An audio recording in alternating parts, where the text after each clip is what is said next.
नीरदाभम नानालंकार दीप्तम। रामचंद्र जी का वर्णन आगे बुध कौशिक ऋषि अधिक सुंदर रूप से करते हैं। नीरदाभम नानालंकार दीप्तम दधतमुरुजटा मंडनम रामचंद्रम इति ध्यानम।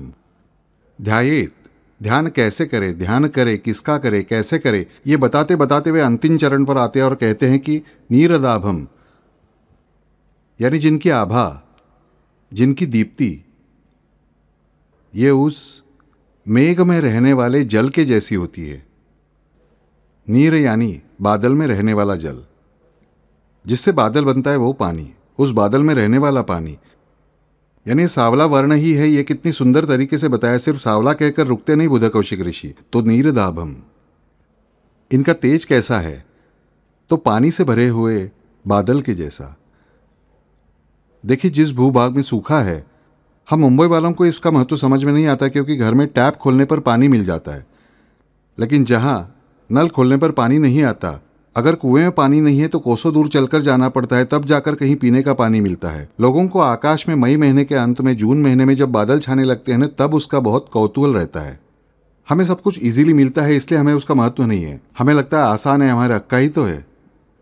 लेकिन याद रखिए, मुंबई में पानी नल से आता है, इसलिए नल पानी नहीं देता है।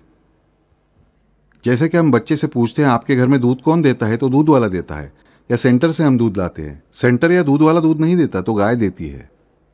इसका हमें पता होना चाहिए। हमारे नल में पानी आता है, लेकिन जिस तालाब से आता है, जिस ताल से आता है, उस तालाब में कहाँ से आता है, तो वहीं से आता है। और ये पानी जहाँ से आता है वो एकमात्र है, वो नभ, वो बादल, नीचे सागर और ऊपर मेघ, दोनों का रंग एक ही, नीला श्यामल। और वैसे ही नीर, वैसे ही रंग की आभा जिनकी है, वैसे ही दीप्ति जिनकी है, ऐसे राम जी का ध्यान करें। यानी हमें वास्तव में बुध कौशिक ऋषि यहाँ क्या बता रहे हैं? बुध कौशिक ऋषि बता रहे हैं कि बच्चों, जिस तरह मनुष्य को सूर्य प्रकाश अपने आप ही मिलता है, लेकिन हम उस सूर्य प्रकाश का महत्व नहीं समझते। लेकिन बादल, उनकी राह देखनी पड़ती है। वे आए नहीं, और आकर यदि नहीं बरसे, या वे हमारे गांव के ऊपर से चले गए, उन्होंने अपना पानी यदि हमें नहीं दिया, तो हमें उस सूर्य प्रकाश का भी कोई उपयोग नहीं होगा। जिस तरह हम अपने जीवन में सूर्य प्रकाश जो रोज मिलता है उसको नजरअंदाज करते हैं, उसी तरह उन बादलों को नहीं कर सकते, क्योंकि वे हमेशा नहीं आते। यानी क्या? वे कभी कभार आने वाले बादल, एक निश्चित समय के लिए आने वाले बादल, हमारे लिए साल भर का प्रावधान करके जाते हैं। लेकिन साल के वे 4 महीने कहिए या 3 महीने कहिए, यदि वो पानी से भरा हुआ बादल नहीं आया और आकर हम पर नहीं बरसा, फिर मेरी साल भर क्या स्थिति हो जाएगी? बुध कौशिक ऋषि हमें बताते हैं कि बच्चों, याद रखिए, आपके जीवन में उन सगुण साकार परमात्मा का वही स्थान है। जैसे निर्गुण निराकार परमात्मा का स्थान उस सूर्य का है, वो सूर्य है हमें पता है, लेकिन वो हमेशा रहता है, उसकी चिंता नहीं होती, उसके लिए हमें कुछ करना चाहिए ऐसा नहीं है। ठीक है, लेकिन जो सगुण रूप में आता है, जो सगुण साकार परमात्मा का रूप है, उस रूप की हमें उस चातक पक्षी की तरह राह देखनी चाहिए। उनका स्मरण हमें करना चाहिए। और ध्यान कैसे करना चाहिए? तो उन बादलों की राह जिस तरह प्रत्येक मनुष्य, प्रत्येक प्राणी, प्रत्येक पंछी देखता है, उसी तरह हमें उन सावले का ध्यान करना होगा।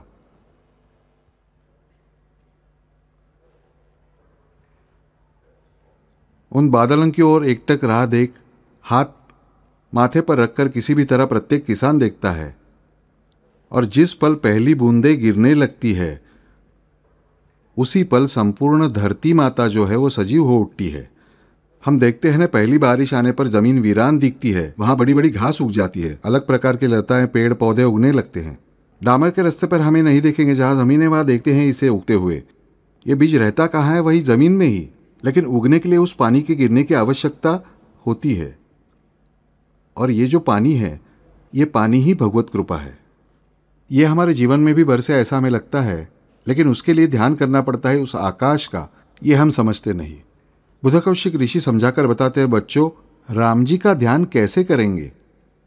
जिस तरह चातक पक्षी बारिश की राह देखता है, जिस तरह प्रत्येक मानव, किसान उस गिरने वाली प्रत्येक बूंद की राह देखता है और उसका जैसे पृथ्वी स्वागत करती है, उस तरह में उसका भी स्वागत करना चाहिए। बारिश का पानी जैसे ही गिरता है पृथ्वी कैसे स्वागत करती है, सजती संवरती है, आनंदित हो उठती है, और आनंदित होने के बाद क्या करती है, हजारों बीज जमीन में से अंकुरित करती है, हजारों अंकुरों को जन्म देती है। हमारे जीवन में भगवान की कृपा होने के बाद हमारा जीवन कहाँ अंकुरित होता है? हमारे जीवन में से ऐसा भी पेड़ निकला जिसने किसी दूसरे को छाया दी, जिसने किसी दूसरे को फल दिया हो, किसी दूसरे को औषधि दी हो? नहीं। हमारे जीवन में भगवत कृपा होने से जो कुछ भी मिला उसका हम खुद के लिए उपयोग करते हैं, और हमारी माँ पृथ्वी माता ऐसा कभी नहीं करती है। वो जैसे ही उस बारिश की कृपा होती है सबके लिए हजारों जगहों से हजारों वृक्ष लताओं को उगाती है, जन्म देती है और उन्हीं का संवर्धन करती है। राम जी का ध्यान कैसे करें तो ऐसे करें, हमें बुध कौशिक ऋषि बताते हैं। और जिस तरह पृथ्वी सूर्य का निरंतर ध्यान करती है, उसके चारों ओर प्रदक्षिणा करती है, और इसीलिए उसके ऊपर वो जो सावला मेघ है वो बरसता रहता है। लेकिन उसके बरसने के बाद पृथ्वी खुद के अंदर पानी जमा करके नहीं रखती है, उस पानी को भी वो पर्वत की चोटियों के फिर से नीचे बहा देती है। तब धरती से कोई पूछेगा कि तुम बारिश के पानी को अंदर क्यों नहीं जमा लिया है? रिस सकता है ना, अंदर क्यों नहीं रखा, बाहर क्यों बहा रही हो पर्वत के ऊपर से नदी के रूप में? पृथ्वी कैसे पानी लेती है? नहीं, जो पानी लेती है वो सब वापस बहा देती है, वो वापस नदी सागर में जाती है और फिर से सागर से बादल बनकर उसी के पास लौट आती है, समझना होगा। लेकिन ये साइकिल अगर खंडित हो गया तो बारिश होगी नहीं। हमारे जीवन में भगवान की कृपा हमें ठीक से नहीं मिलती है क्योंकि हम वो साइकिल तोड़ते हैं। इसलिए भगवान की कृपा से मुझे जो कुछ प्राप्त हुआ है उससे मैं नया कुछ भी नहीं उगाता हूँ, उगाया हुआ दूसरों को नहीं देता हूँ, मैं सिर्फ मेरे खुद के लिए ही रखता हूँ। धरती पर गिरा हुआ पानी धरती ने अपने अंदर संग्रहित कर लिया, बाहर निकाला ही नहीं। मुझे बताइए, धरती जीवित रह पाएगी? धरती भी नहीं रह पाएगी, धरती के टुकड़े होकर बिखर जाएगी। लेकिन इसे हम धरती के पुत्र होने के बावजूद भी नहीं समझते। हमें लगता है जो कुछ है वो सिर्फ मेरे लिए ही है, मैं दूसरों के लिए नहीं हूं, दूसरे सब मेरे लिए है। लेकिन परमात्मा क्या कहते हैं? मैं मेरे खुद के लिए नहीं हूं, मैं दूसरों के लिए हूं, दूसरों के लिए हूं। और हमें बुध कौशिक ऋषि किसका ध्यान करने के लिए कह रहे हैं? तो नीरदाभम। और उसके बाद कौन सा शब्द जोड़ रहे हैं? तो नानालंकार दीप्तम। नीरदाभम नानालंकार दीप्तम। नाना अलंकार यानी विभिन्न प्रकार के आभूषण पहने हुए। हमें लगता है श्री कृष्ण को, राम जी को कौन से आभूषण पहनाओ, कौन से भी नहीं, खुशी से जो भी पहनाओ। लेकिन हमें पता होना चाहिए कि इनका सच्चा आभूषण कौन है। इन राम जी का, इन श्री कृष्ण का, इन साई का सच्चा आभूषण कौन है? इनके सच्चे आभूषण यानी सच्चे भक्त। हमें उन राम जी को देखना है, उनका ध्यान करना है। तो कैसे करना है? तो राम जी जिस तरह हमारे लिए सावला मेघ बनकर बरसते हैं, उसी तरह हमें भी किसी के जीवन में कभी तो बरसात करनी चाहिए आनंद की, कभी तो। और वही करने के लिए अगला शब्द हमें बुध कौशिक ऋषि बताते हैं कि नानालंकार दीप्तम। हमें आश्चर्य होता है कि एक जगह बादल का वर्णन किया तो दूसरी जगह आभूषणों से सजाए हुए। इसका क्या संबंध है? हाँ, संबंध है। हमें हनुमान जी की कथा पता है। हनुमान जी को सीता मैया नवरत्न का हार देती है। पत्थर लेकर वे हर एक मोती को फोड़ कर देखते हैं, इसमें राम जी ने, इसमें राम जी ने, इसमें राम जी ने, मुझे नहीं चाहिए। लेकिन हम भगवान की मूर्ति फोड़ कर देखेंगे, अंदर रत्न है क्या? पत्थर फोड़कर भगवान देखना दूर की बात, भगवान को फोड़कर पत्थर ढूंढने जाते हैं। वैसे नहीं होना चाहिए बच्चों। बुध कौशिक ऋषि की ये जो तिलमिलाहट वो हम तक पहुंचनी चाहिए कि नानालंकार दीप्तम यानी क्या है? सच्चे आभूषण भगवान के कौन है? तो भगवान से पूर्ण रूप से प्रेम करने वाले, पूर्ण रूप से प्रेम करने वाले, निस्संदिग्ध मन से प्रेम करने वाले, असीम प्रेम करने वाले, उनके बालों को पकड़कर उनसे प्रश्न पूछने वाले नहीं। ये मुझे समझना है। भगवान की मूर्ति को अवश्य सजाएं, उसमें कोई गलत बात नहीं, हम प्यार से सजाते हैं। लेकिन हमें पता होना चाहिए कि भगवान को पसंद है वो हमारी भक्ति। और भगवान के आभूषण यानी अच्छे भक्त, संत ये श्रेष्ठ भक्त हैं। सामान्य मनुष्य भी जितनी अच्छी भक्ति करता है वो परमेश्वर को सच्चे आभूषण पहना रहा होता है। ये बात हमें समझनी होगी। और मुख्य बात है संदेह रहित भक्ति। साई चरित्र में हेमाड़पंत बार बार बताते हैं कि ये साईनाथ जी क्या करते हैं, उस मार्ग पर ले जाते हैं और फिर मार्ग में कांटे ही कांटे बिछा कर रखते हैं। लेकिन यही समय रहता है हमें संभलने का। कांटा टाल कर पैर रखिए, फिर देखिए आपके लिए बड़ा चौड़ा रास्ता खुल चुका होता है। लेकिन हमें ज़रा सा भी कांटा चुभ जाता है तो साईं बाबा का मार्ग छोड़ और किसी रास्ते पर निकल पड़ते हैं। निस्संदिग्ध भक्ति यही भगवान का सर्वश्रेष्ठ आभूषण है। निस्संदिग्ध भक्ति, सप्रेम, निरपेक्ष प्रेम। परमात्मा हमसे कैसे प्यार करता है? तो बिना किसी लाभ के। ज्ञानेश्वर जी हमें बताते हैं उन भगवान से प्रेम कैसे करें, उन विट्ठल से प्रेम कैसे करें। निरपेक्ष प्रेम।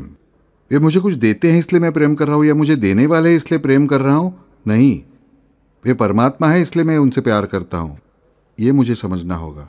जीवन में दो बातें कम मिलेंगी, कुछ नहीं बिगड़ता मेरा, लेकिन वो परमात्मा मिलने चाहिए, ये पहले याद रखें। क्योंकि जब वो मिलते हैं तो उनके पीछे अपने आप सब कुछ मिलता है, ये मत भूलना। लेकिन हमारे पास वो धारणा नहीं रहती है, इसलिए ध्यान में वो धारणा अंतर्भूत हुई है। और ये 3 शब्द ये धारणा के शब्द है। पहले के शब्द ये सारे ध्यान के थे। ये अंतिम 3 जो शब्द है, 3 पद है, नीरदाभम नानालंकार दीप्तम दधतमुरुजटा मंडनम, ये 3 शब्द, ये 3 पद ये धारणा के हैं। हमें धारणा करनी चाहिए। कहते हैं ना मेरी धारणा ऐसी थी, हमें ऐसी धारणा करनी चाहिए कि ये भगवान जिस तरह सावले मेघ बनकर पृथ्वी पर बरसते हैं, उसी तरह भगवान की तरफ से हमें जो कुछ प्राप्त हुआ है उसे हम दूसरों को देने का प्रयत्न करें। मैं नहीं कहता कि संपत्ति का त्याग कर दीजिए, कोई आवश्यकता नहीं है, मगर फिर भी मैं अपनी पत्नी, बच्चों, भाई बहनों, माता पिता सबका भला करके दूसरों के लिए डेफिनेटली कुछ कर सकता हूं, पर मैं ऐसा नहीं करता। राम जी का ध्यान करते समय मुझे सबसे पहले ये जानना चाहिए कि राम जी कैसे थे। राम रक्षा में हमें संपूर्ण रामचरित्र मिलेगा, अपने आप समझेगा कि राम जी, लक्ष्मण जी, सीता जी ने अपना जीवन कैसे व्यतीत किया। लेकिन हमें उसका स्मरण नहीं रहता। वो स्मरण ही धारणा है, उन गुणों का स्मरण ही धारणा है। मेरी धारणा क्या होनी चाहिए? तो उन नीरदाभ राम जी की होनी चाहिए, उन नानालंकार दीप्तम राम जी की होनी चाहिए। राम जी सचते किस बात से हैं? राम जी के शरीर के प्रत्येक आभूषण का एक एक मन का कहे या मोती कहे, ये सोने का या रत्न का नहीं है, बल्कि साक्षात नररत्न है। नरमुंडों की माला पहनने वाले भयानक देवता नहीं है, बल्कि वे भक्तों को अपने कंधे पर खिलाने वाले भगवान है। विठू मेरा बाल बच्चों वाला, साथ में बच्चों का मेला, भक्तों का मेला। ये भक्त वहाँ, वो भक्त वहाँ, ये भक्त यहाँ। जनाबाई हमें बताती है तो हमें पता चलेगा कि ये सभी गहने असली हैं। तो मैं भगवान के शरीर का आभूषण क्यों नहीं बन सकता? मैं क्यों नहीं बन सकता? राम जी का संपूर्ण चरित्र हमारे सामने है। हजारों वानर आए, हजारों वानरों ने सेना स्थापित की।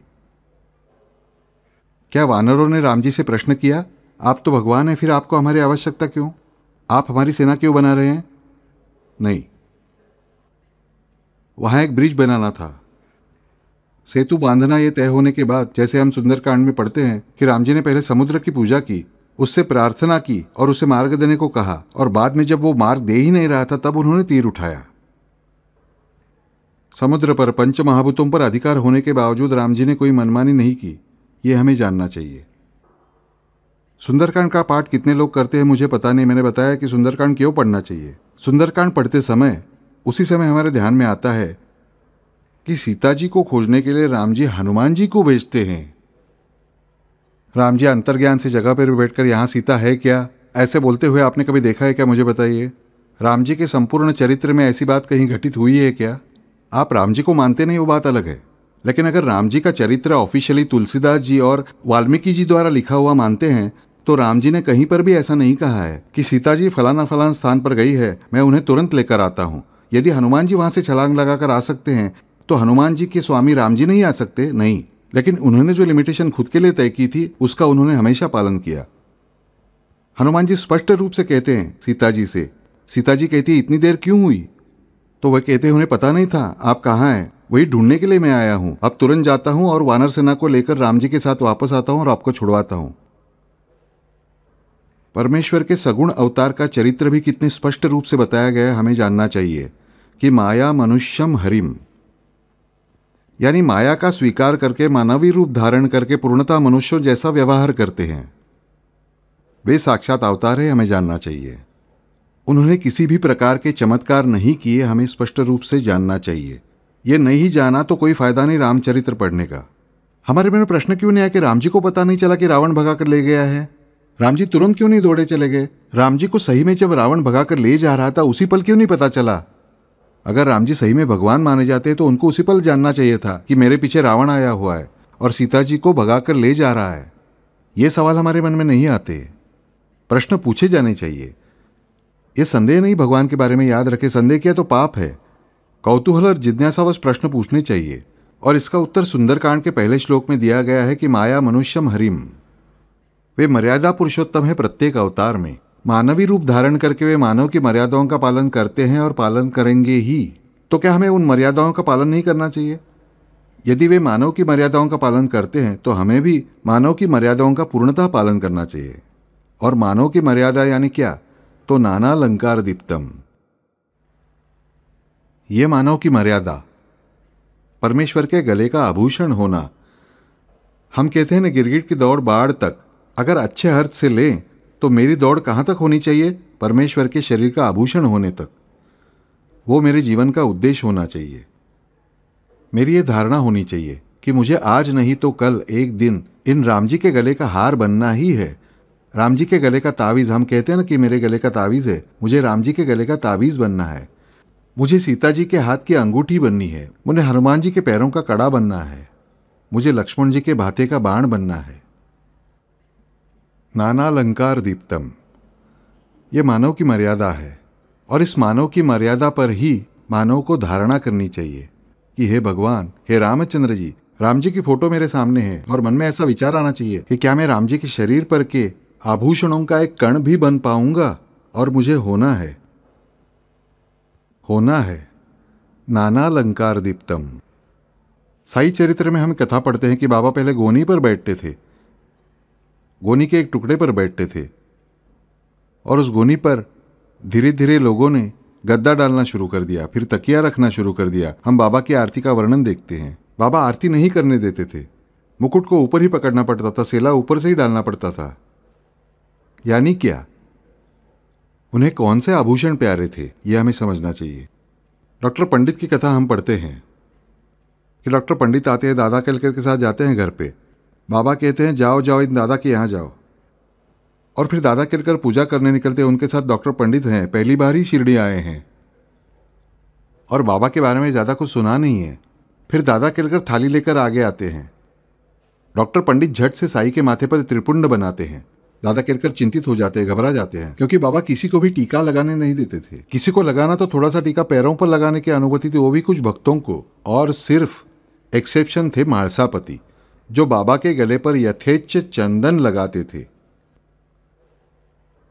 मुझसे अनेक जन पूछते, बापू मालसापति के बारे में बहुत कम जानकारी है। बच्चों, मालसापति के बारे में जो दिया है उसे पढ़ते नहीं हो। ये सारी कथा डॉक्टर पंडित की नहीं है, ये कथा मालसापति की है। हमें समझना होगा, अन्य किसी को टीका लगाने की अनुमति नहीं है। छोटा सा टीका, दादा केलकर कहते हैं, छोटा सा भी टीका लगाने नहीं देते हो प्रभु, साईनाथा।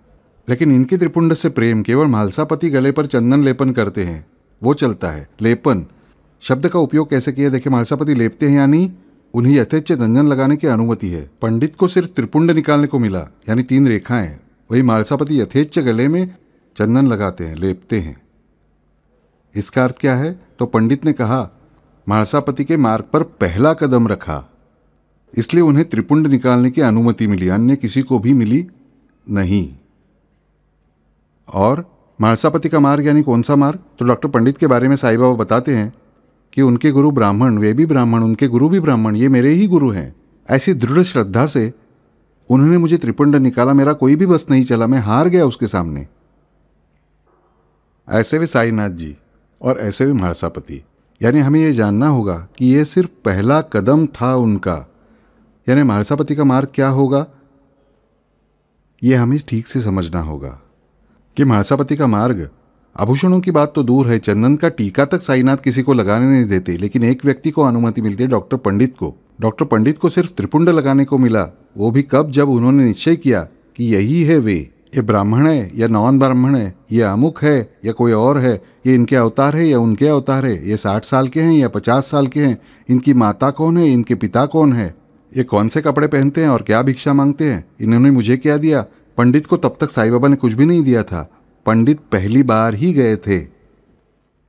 स्पष्ट रूप से उन्होंने उल्लेख किया है। आप यदि फिर से वो अध्याय पढ़ें तो आपको पता चलेगा कि पहली बार यानी सही में पहली बार ही पंडित गए थे, लेकिन उन्होंने उसी पल अपने सद्गुरु के प्रति उनका जो प्रेम था उसे उन्होंने बाबा के चरणों में अर्पण किया। बाबा यही मेरे सद्गुरु हैं, जो आज इस दुनिया में नहीं, ये मानकर केवल उन्हें त्रिपुंड निकालने की अनुमति इसीलिए मिली, नहीं तो बाबा ने पक्का उनके सिर पर सटका मार दिया होता। धारणा की उन्होंने धारणा की। उनकी धारणा सफल भी हुई। हमने देखा सफल हुई, क्योंकि उन्हें बाबा की जगह अपने गुरु भी दिखे। ये धारणा है। उनकी धारणा क्या थी? ये साईनाथ जी मेरे साक्षात गुरु हैं, ये मेरे ही सिद्ध हैं। ये उनकी धारणा स्पष्ट रूप से उस ध्यान में केंद्रित हुई। ध्यान और धारणा जब एकरूप हो जाते हैं, उसी समय वे मिलते हैं, याद रखिए। इसीलिए पहले ध्यान बताया, फिर धारणा के बारे में बताया। ध्यान और धारणा के बीच फर्क, इसमें आप बिल्कुल मत पड़िए, क्योंकि कुछ लोग ध्यान को धारणा कहते हैं, कोई धारणा को ध्यान कहते हैं, कोई दोनों को मिक्स करते हैं। उससे हमारा कोई संबंध नहीं। ध्यान और धारणा दोनों एक साथ हमें करनी चाहिए। यानी क्या? उनके स्वरूप का वर्णन और उनके गुणों का वर्णन, उनके स्वरूप का ध्यान और उनके गुणों का ध्यान, उनके गुणों की धारणा और उनके रूप की धारणा हमें अपने चित्त में करनी चाहिए। बस इतना ही। दीवार बनती है, समझो एक पक्ष ने बहस की कि ईंटों से बनती है, दूसरे पक्ष ने कहा नहीं, सीमेंट और बालू से बनती है। कौन गलत और कौन सही? दोनों ही सही, दोनों ही गलत। क्योंकि दीवार बेसिकली बनती है ईंट, सीमेंट और बालू, इन सब से मिलकर। यह हमें पता होना चाहिए। सिर्फ ईंट पर ईंट रखकर दीवार नहीं बनती, और सिर्फ सीमेंट पर सीमेंट डालकर दीवार नहीं बनती। ईंट, सीमेंट और बालू, इन तीनों की आवश्यकता हमें उतनी ही होती है। इस वजह से ध्यान और धारणा ये दो अलग बातें हैं, ज्ञानियों की बातें हैं। उन्हें जितना चाहिए उतना वाद विवाद करने दीजिए। हमारे लिए बुद्ध कौशिक जी ने स्पष्ट रूप से सुंदर तरीके से बताया है, उसे आसान तरीके से ध्यान दिया है, जो सबसे श्रेष्ठ है। पिछली बार बताया कि ध्यान ही हनुमान जी है, और फिर वे हनुमान जी जिनके पुत्र है, वे धारणा है, यानी माता अंजनी। माता अंजनी ही वो मेरी धारणा है। उनके पुत्र यानी हनुमान जी। धारणा के ये 3 नाम इसलिए अंत में आए हैं, नीरदाभम नानालंकार दीप्तम, कि हे परमेश्वर, मुझे आपके शरीर के ऊपर का एक आभूषण या आभूषण का कम से कम एक मोती तो बनना ही है, और मैं बनने ही वाला हूं। जरा सोचिए, राम जी की फोटो की तरफ आप देख रहे हैं और मन में विचार किया कि इनके गले में जो वैजयंती माला झूल रही है, जो कोई हार है, उस हार का मैं मोती बना हुआ हूं। ऐसा सिर्फ सोचिए, देखिए कितना अच्छा लगेगा। सही मायने में मेरी धारणा हो गई। और उसके बाद धारणा का तीसरा पद आता है, दधत मुरुजटा मंडनम रामचंद्रम इति ध्यानम। दधत मुरुजटा मंडनम, दधत मुरुजटा मंडनम, यानी जिनके सर पर जटा है। हम देखते हैं ना ऋषि मुनियों को कैसे जटाएं रहती है, बाल बड़े बढ़ाए हुए होते हैं, जटाओं की लटें होती हैं। अब हम राजा राम जी का रूप यहाँ देख रहे हैं। यहाँ बाकी का वर्णन कैसा है? तो राजा राम जी का, राजा राम जी के रूप का वर्णन करते समय सबसे अंत में धारणा का कौन सा पद बुद्ध कौशिक ऋषि ने प्रयुक्त किया है? जो वनवास गए थे वे राम जी थे, उनका वर्णन कर रहे हैं कि उनके सिर पर जटाएं हैं। दधत मुरुजटा मंडनम रामचंद्रम इति ध्यानम, और वे जटाएं उन पर सुंदर दिखती है। सिर्फ धारण नहीं किया, वे सुंदर दिख रही है। वनवास काल में दंडकारण्य पावन किया, शीला बन चुकी अहल्या को पुनः स्त्रीत्व दिया। उसके बाद आगे चलकर अनेक कार्य करते हुए समस्त देवलोकों पर, समस्त सत्प्रवृत्तियों पर प्रहार करने वाले रावण का भी नाश किया। ये सब उन्होंने जिस रूप में किया, उस रूप का ध्यान सबसे महत्वपूर्ण है। हमारे ध्यान में आएगा राजा राम जी। ये रूप सबसे अंत में है। राम जी का चरित्र शुरू होता है तो कहाँ से? तो राम जी विश्वामित्र के साथ निकले तब से। वहां से वापस आते युवराज बने ही थे, तब पुनः वनवास को गए। और अखंड रामचरित्र का सबसे बड़ा भाग कौन सा है? तो उन वनवासी राम जी का, ये हमें पता होना चाहिए। यानी उनका अवतार कार्य जो उनका है, राम जी का है, वो अवतार कार्य किस दौर का है? इस वनवासी रूप के दौर का है, इन साधुओं के, संतों के रूप का है, इन ऋषि कुमारों के रूप का है। और इसीलिए उनका ध्यान सबसे अंत में है, क्योंकि वो बहुत महत्वपूर्ण है। हम कहते हैं ना, अब सबसे महत्वपूर्ण मुद्दा मैं अंत में रखूंगा। सबसे महत्वपूर्ण मुद्दा बुद्ध कौशिक ऋषि ने रखा है, दधत मुरुजटा मंडनम रामचंद्रम इति ध्यानम। हम सिर्फ राजा राम जी के ही रूप का ध्यान करेंगे तो वे हमें संपूर्ण राम जी मिलेंगे ही नहीं, क्योंकि राम जी का जीवन चरित्र यही देखे तो कैसा है, तो उन वनवासी राम जी के रूप का है। हम भले ही उन्हें आभूषणों से सजा दे, लेकिन वे वास्तव में कैसे हैं, तो वे ऋषितुल्य ऋषि कुमार का जीवन जीने वाले हैं। वे उपभोग शून्य स्वामी हैं, ये हमें समझना चाहिए। दुनिया के वे उपभोग शून्य स्वामी हैं। और यही बात हमारे मन पर अंकित करने के लिए हमें सबसे अंत में उन्होंने ध्यान धारणा का जो तीसरा पद बताया है कि दधत मुरजटा मंडनम रामचंद्रम इति ध्यानम देहि भुक्तिंच मुक्तिम। सिर्फ भुक्ति हम मांगते रहते हैं, तो हमें मुक्ति भी चाहिए। कितने दिन सिर्फ उपभोग करेंगे? मुक्ति नहीं चाहिए उसके साथ। मुक्ति अर्थात मोक्ष मैं नहीं कह रहा हूं, सायुज्य मुक्ति, सामीप्य मुक्ति, उन परमेश्वर का ही होकर रहना, यही सही मायने में मुक्ति है। वो कब मांगेंगे? हम हमेशा भुक्ति की ही चीजें मांगते हैं।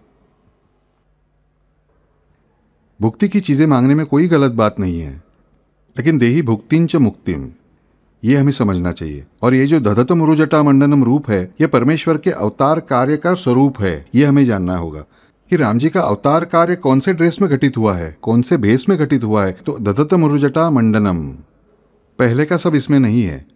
दधत मुरुजटा मंडनम यानी राम जी का अवतार कार्य, अर्थात राम जी की कृति यानी राम जी की क्रिया, ये किस रूप से संबंधित है? राजा राम जी के रूप से तो है ही, लेकिन बेसिकली उन वनवासी राम जी के रूप से संबंधित है, क्योंकि वनवास काल में ही उन्होंने मैक्सिमम कार्य किया हुआ है। यह हमें जानना चाहिए। वाल्मीकि रामायण राम जी और सीता जी राजगद्दी पर बैठने के बाद उनके बच्चों के नाम बताने के बाद संपन्न होता है। उत्तर रामचरित्र जो है, जिसमें अयोध्या में राम जी राजा बनने के बाद का चरित्र वाल्मीकि जी ने लिखा ही नहीं, वो अनेक लोगों ने अपनी अपनी कथा ऐड करके बहुत बड़ी बात घटित करवाई गई। यह हमें जानना चाहिए। और इसीलिए दधत मुरुजटा मंडनम रामचंद्रम इति ध्यानम, यह धारणा का तीसरा पद जो है वो हमें बताता है कि राम जी का संपूर्ण अवतार कार्य, यह 90% भाग इस वनवासी रूप का है। और जिस रूप में उनका अवतार कार्य घटित हुआ, उस अवतार कार्य के रूप का हमें ध्यान करना चाहिए, उसकी हमें धारणा करनी चाहिए कि वहां राम जी ने कैसे कार्य किया। राम जी, लक्ष्मण जी और सीता जी तीनों ही वनवास गए थे, याद रखें। लक्ष्मण जी को क्या जरूरत थी मुझे बताइए, सीता जी को क्या जरूरत थी? कैकेयी ने उन्हें वनवास नहीं भेजा था, सिर्फ अकेले राम जी को भेजा था। लेकिन सीता जी ने कहा जहां आप वहां मैं। वे पत्नी थी, मैं मानता हूं, लेकिन लक्ष्मण जी उन्हें उनकी पत्नी थी, दूसरे सब भाई उनकी सगी मां थी। यहां कोई भी विचार न करते हुए राम जी के साथ निकल गए। इन तीनों ने मिलकर, और आगे वहां ज्वाइन होने वाले वह हनुमान महाप्रभु, ये चौथे, और पीछे रहने वाले भरत, इन 5 जनों ने मिलकर यह संपूर्ण कार्य घटित किया। सारी प्रत्येक जिम्मेदारी अच्छी तरह से शेयर करके संपूर्ण अवतार कार्य, संपूर्ण रामचरित्र हमने लिया तो मैक्सिमम बड़ा भाग इन वनवास गमन करने वाले इन तीनों का है। लेकिन कब? क्या हम मंदिर में इस रूप में इन तीनों को देखते हैं क्या? नहीं देखते। बुधकौशिक ऋषि ने ध्यान मंत्र में अंत में इसका वर्णन करने के बाद भी हमें उस रूप में राम जी को देखना पसंद नहीं है, क्योंकि हमें राजा राम जी ही पसंद है। साईनाथ जी फकीर बन के बैठे थे, मगर आज कहीं पर भी उनकी मूर्ति को देखिए, मुकुट, आभूषण, हीरे की माला, ये नहीं तो वो पहनाया हुआ होता है। पहनाओ, आनंद से पहनाओ। अंदर की बात मुझे पता होनी चाहिए कि ध्यान करते समय वो मुकुट का फायदा नहीं है, ध्यान करते समय उन आभूषणों का फायदा नहीं है। ध्यान मुझे साईनाथ का कैसा करना चाहिए? सिर पर सिर्फ कपड़ा पहने हुए, शरीर पर सिर्फ कफनी पहने हुए, हाथ में सटका लिए हुए और सिरहाने पर ईंट रखे हुए उस तख्त पर शयन करने वाले मेरे साईनाथ मुझे ध्यान करते समय दिखने चाहिए। मन ही मन आभूषण पहनकर घूमने वाले साईं बाबा को सामने लाइए तो कैसा लगेगा बच्चों? नहीं, मेरे अपने साईनाथ मुझे लगेंगे क्या? नहीं लगेंगे। हम सामान्य मानव है, हम उस सबसे आगे नहीं गए हैं, हम सामान्य है। यदि साईं बाबा किसी दूसरे भेष में आए तो हमें पता नहीं चलेगा।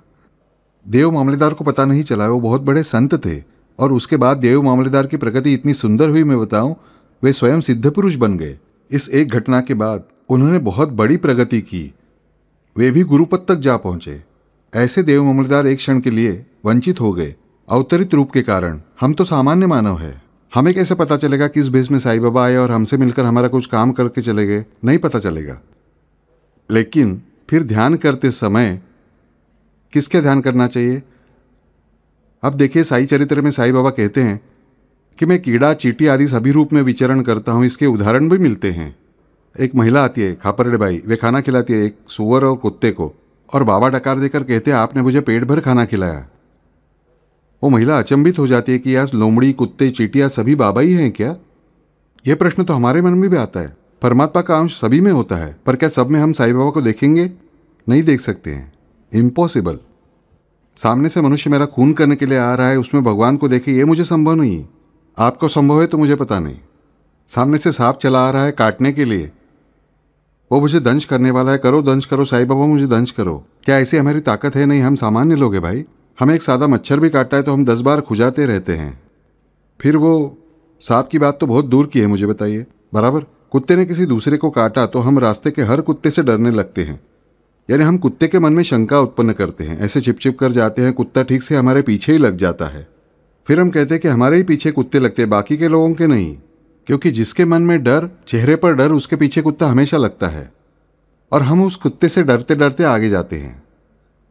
फिर उस जगह पे भगवान का ध्यान करते समय किसी भी व्यक्ति का चित्र ले ले और उसका ध्यान करे साईं बाबा मानकर, तो हमसे हो नहीं पाएगा।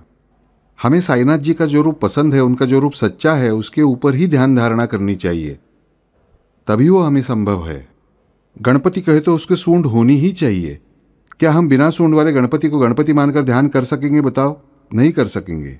वो स्टेज आने के लिए हमें बहुत बड़े मार्ग को स्वीकारना पड़ता है, लेकिन उसके पहले हमें किसी ने बताया भाई कि चलो एक चौकोर टुकड़ा, उसके नीचे एक डंडी, और इसे आप गणेश जी समझकर ध्यान कीजिए, तो हमें संभव नहीं है। हमारे मन में जो फिट है कि गणेश जी की एक सूंड होती है, उनके कान हाथी जैसे हैं, वैसे ही गणेश जी हमें भाते हैं। लेकिन एट द सेम टाइम मुझे ये पता होना चाहिए कि उन्हें आप गणेश जी कहिए, जो भी कहिए, सब जगह है ही, वे दत्तगुरु सब जगह है ही, यह हमें 108% जानना चाहिए। स्मर्तृगामी स्वभक्तानाम उद्धरता भव संकटात्। स्मर्तृगामी, दत्त भगवान का वर्णन ही ऐसा है, स्मरण करते पल दौड़ कर आने वाले। दत्तमाला मंत्र में वे ही गुणधर्म उनका हम देखते हैं। ये संपूर्ण विश्व के वे संचालक है, वे सद्गुरु है एकमात्र, जो दत्तगुरु है। और उनके जिन नियमों से ये गायत्री, अर्थात उनके नियम यानी गायत्री, उनका जो कार्य चलता है। और इसमें मुझे एक बात अच्छी तरह से समझनी होगी कि ध्यान और धारणा किए बिना मेरा आगे का मार्ग शुरू ही नहीं हो सकता। राम रक्षा शुरू कब होती है? ध्यान संपन्न होता है तब। हमें राम जी रक्षा करे ऐसा लगता है, लेकिन यहाँ हमें पहले ये जानना होगा कि राम रक्षा के पहले ध्यान और धारणा दोनों बुध कौशिक ऋषि ने इतने प्यार से, आत्मीयता से हमारे लिए लिखे हैं। इसका अर्थ राम रक्षा शुरू करने से पहले ध्यान और धारणा करना हमारे लिए आवश्यक है। हम अपनी नाक बंद करके ये वो करने और पद्मासन, तिरछासन करने की कोई आवश्यकता नहीं है। हम जिस स्थिति में हैं, जिस स्थान पर हैं, उसी गांव में बैठकर हमें ध्यान करना चाहिए। लेकिन इसके लिए भगवान के द्वार पर खड़ा क्षण भर ऐसी स्थिति हमारी होनी चाहिए। कभी तो उन राम जी की तस्वीर के सामने बैठना चाहिए, राम जी की उस छवि का ध्यान करना चाहिए। लोग आपसे पूछ सकते हैं कि अरे भाई इस फोटो में राम जी है क्या? हाँ करके उत्तर दीजिए, है ही, पूरे 100% है। ये मेरे राम जी ही है।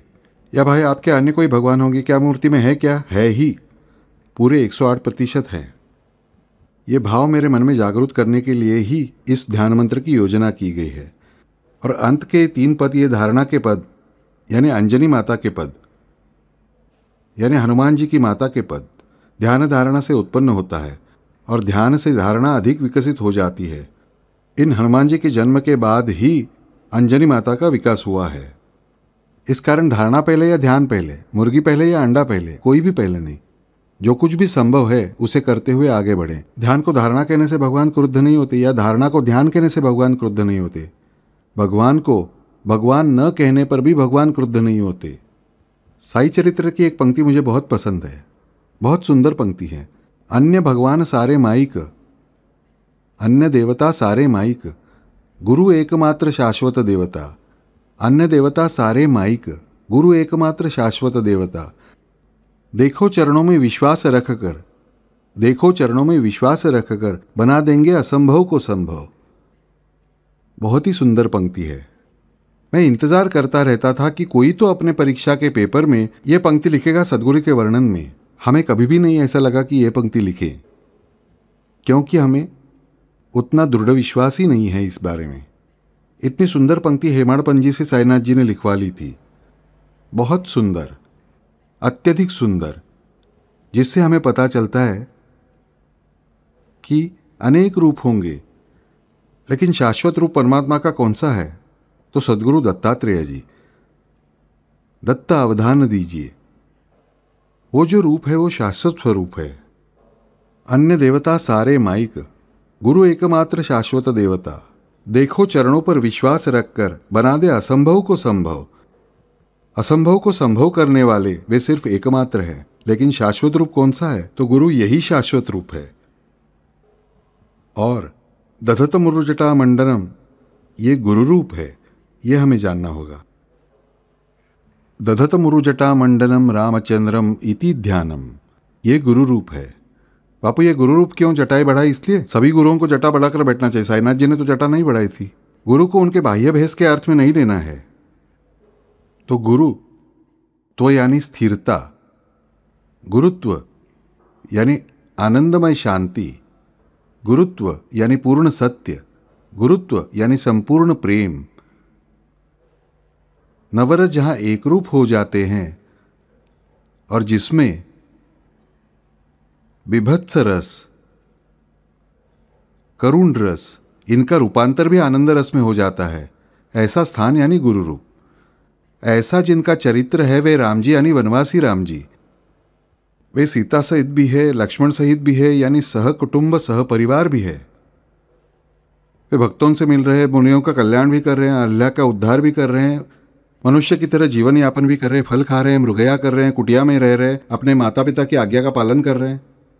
लक्ष्मण रेखा का उल्लंघन करने के बाद रावण द्वारा सीता जी का अपहरण किए जाने पर शोक भी कर रहे हैं, सीता सीता कहकर दौड़ रहे हैं, और फिर वानरों की सेना लेकर युद्ध भी कर रहे हैं और जीत भी रहे हैं।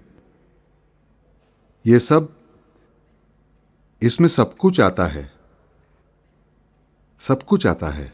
और खास बात यह है कि इसमें सुंदरकांड आता है। सुंदरकांड को गोपीनाथ शास्त्री पाद्य कहते थे कि हनुमान जी ने जो ब्रिज बनाया ना, जो पुल बनाया, वो इस रामायण का पुल यानी सुंदरकांड है। सुंदरकांड का अर्थ वो सेतु है। हम सुंदरकांड का पाठ करते हैं, हम हनुमान जी की कथा का श्रवण संकीर्तन करते हैं, इसलिए हमारे जीवन में वो सेतु बनाया जाता है। राम जी आप आइए, हमारी लंका में हमारे जीवन की लंका बन गई है। हम रावण की तरह उन्मत्त हुए, हमने व्रत को त्याग दिया है। आप आइए और मेरे अंदर के रावण का संहार कीजिए। डरिए मत, आपका संहार करने के लिए वे आएंगे, आपके अंदर के रावण का संहार करने के लिए। आपके प्रारब्ध रूपी रावण का, आपके भय रूपी रावण का, आपके पाप रूपी रावण का, आपके अहंकार रूपी रावण का। सुंदरकांड यानी उन मारुति जी ने बनाया हुआ सेतु, क्योंकि सुंदरकांड में चरित्र किसका है? हनुमान जी की उड़ान है, रामेश्वर के इस तीर से लंका तक और लंका से वापस रामेश्वर तक, थ्रू बोथ वेज। ऐसा ये सुंदरकांड है। और ये सुंदरकांड कहाँ घटित होता है? राम जी के वनवासी रूप में। इसीलिए वो रूप जो है वो गुरुत्व देने वाला है। तेज जो है वो गुरुत्व देने वाला है। और इसीलिए वह पद सबसे अंत में बुध कौशिक ऋषि प्रयुक्त करते हैं कि दधत मुरुजटा मंडनम रामचंद्रम इति ध्यानम। दधत मुरुजटा मंडनम रामचंद्रम इति ध्यानम। अंत में कहते हैं दधत मुरुजटा मंडनम रामचंद्रम। ध्यायेत, हमने शुरुआत की है ना, ध्यायेत आजान बाहुम, ध्यान करे, ऐसे ऐसे ऐसे ऐसे रामचंद्र जी का ध्यान करे। ये स्पष्ट आज्ञा हमें बुध कौशिक ऋषि ने दी हुई है।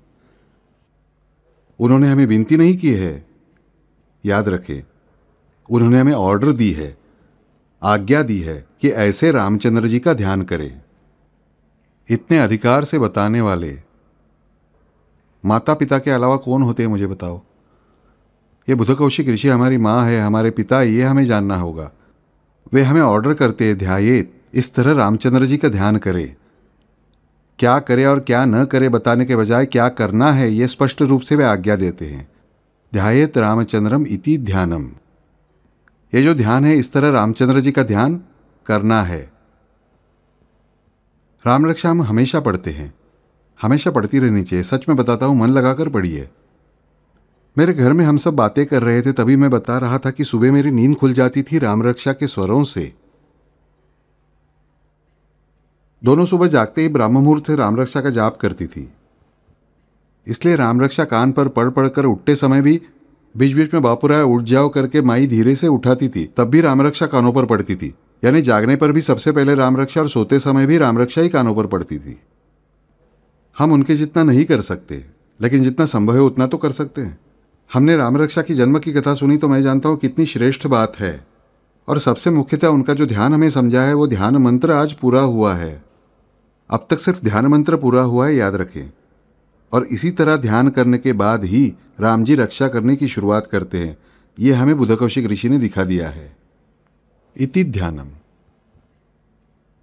सिर्फ फोटो को देखना, आंखें बंद करना और अजीबोगरीब कृति करना यानी ध्यान धारणा नहीं है। कई बार हमारे मन में कहते हैं कि बड़ी समाधि लग गई, उनकी समाधि लगी। हम कहते हैं कि लीन हो गए हैं। तल्लीन होना और समाधि लगना, इसमें बहुत अंतर है। समाधि अर्थात सभी बिंदुओं से समान दूरी पर रहना यानी समाधि।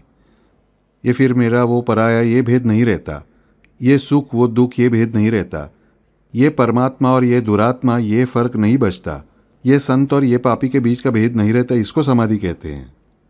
उस अवस्था तक मनुष्य को जाना पड़ता है और वो बहुत आगे की अवस्था है। हमें सामान्य मनुष्यों को जिस बात की आवश्यकता है वो ध्यान की और धारणा की, और वो किसकी? रामचंद्र जी की।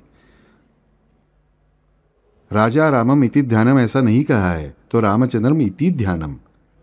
नाम क्या रखा है? मैंने पहले ही कहा राम नाम रखा है, लेकिन जिस पल उनको सीता जी मिली उसी पल रामचंद्र बन गए, शीतल हो गए। और हनुमान जी मिले उसी पल उनका कार्य शुरू हो गया। ऐसे रामचंद्र जी जो हैं, जो उष्ण होते हुए भी लघु नहीं है, उष्ण होते हुए भी जो रुक्ष नहीं है, जो गुरु होकर भी शीत नहीं है, जो गुरु हैं, गुरु गुण के है इसलिए स्थिर है, स्थिर होने के कारण अचल नहीं है। यानी कितने विरोधी गुणों को साथ लेकर आए देखिए। आयुर्वेद में हमें बताया जाता है कफ पित्त वात। कफ और पित्त जो है, सत्वगुण और तमोगुण, ये दोनों निष्क्रिय है। सिर्फ रजोगुण जो है वो कार्यरत है। रजोगुण कैसा है? तो उष्ण, अर्धस्निग्ध और लघु है। सत्वगुण जो है वो उष्ण है लेकिन ज्यादा स्निग्ध और ज्यादा गुरु है, और उसे अनुष्ण या स्निग्ध कहते हैं कहीं पर। वात प्रकृति जो है वो तमोगुण जो है वो शीत, रुक्ष और लघु ही है। दोनों में शीत तत्व के कारण कार्यशीलता का अभाव है। रजोगुण में कार्यशीलता है लेकिन उसके साथ लघुत्व की वजह से पाप भी है और गलतियां भी हो जाती है। इस दुनिया में राम जी एकमात्र ऐसे हैं जो उष्ण भी है, इसलिए कार्य प्रवण भी है, कार्य तत्पर भी है, ताकत भी देने वाले हैं, स्निग्ध होने की वजह से प्रेम भी देने वाले हैं, और गुरुत्व के दाता होने के कारण वे चंचलता नहीं देते। चंचलता न होने के कारण पाप हो ही नहीं सकता। इस संपूर्ण जगत में वे रामचंद्र जी ही एकमात्र ऐसे हैं जो उष्ण है, स्निग्ध है और गुरु है। हमें उन राम जी का ध्यान करना चाहिए। और ध्यान कैसे करना चाहिए? तो बुध कौशिक जी ने बताया है, वैसे ही करना चाहिए। आपको पसंद हो उस रूप का ध्यान करने का प्रयास कीजिए। क्या बिगड़ता है? कुछ भी नहीं बिगड़ेगा, बल्कि जो कुछ बिगड़ा हुआ है वो सब कुछ ठीक हो जाएगा। लेकिन उसके लिए मुझे उनका ध्यान, उनकी धारणा करना आवश्यक है। अपने मन से कुछ करते रहने के बजाय जो कुछ सही है, जो कुछ योग्य है, जो मुझे इन महाजनों ने, इन श्रेष्ठ जनों ने, बुध कौशिक जैसे महान ऋषियों ने मुझे बताया है, इसका अर्थ मुझे आज तक समझ में नहीं आया, लेकिन आज मुझे इसका अर्थ थोड़ा क्यों न समझ में आता है, तो मुझे वैसा ध्यान करना चाहिए। और जब ये ध्यान मेरे भीतर शुरू हो जाएगा तभी वो राम रक्षा मेरे जीवन में उतरनी शुरू हो जाएगी, ये मुझे समझना होगा। और जब तक ये ब्रिज नहीं बन जाता तब तक वानरों की वानर सेना लंका में प्रवेश नहीं कर सकती, ये बात याद रखें। हनुमान जी भी उड़ान भरते हैं लेकिन रावण का नाश नहीं करते। ब्रिज बनाए जाने के बाद ही काम हुआ था, ये हमें मालूम होना चाहिए। फिर हमें ये ब्रिज बनाना होगा। हमें सुंदरकांड का पाठ करना चाहिए, हमें इन राम जी का ध्यान करना चाहिए, जिस कारण राम रक्षा यानी वो वानर सेना, उन राम जी की क्रिया, उन राम जी का तीर, उन राम जी का धनुष्य, उन राम जी की सर्व संरक्षक शक्ति मेरे जीवन में प्रकट होगी। कब? रामचंद्रम इति ध्यानम। हरि ओम।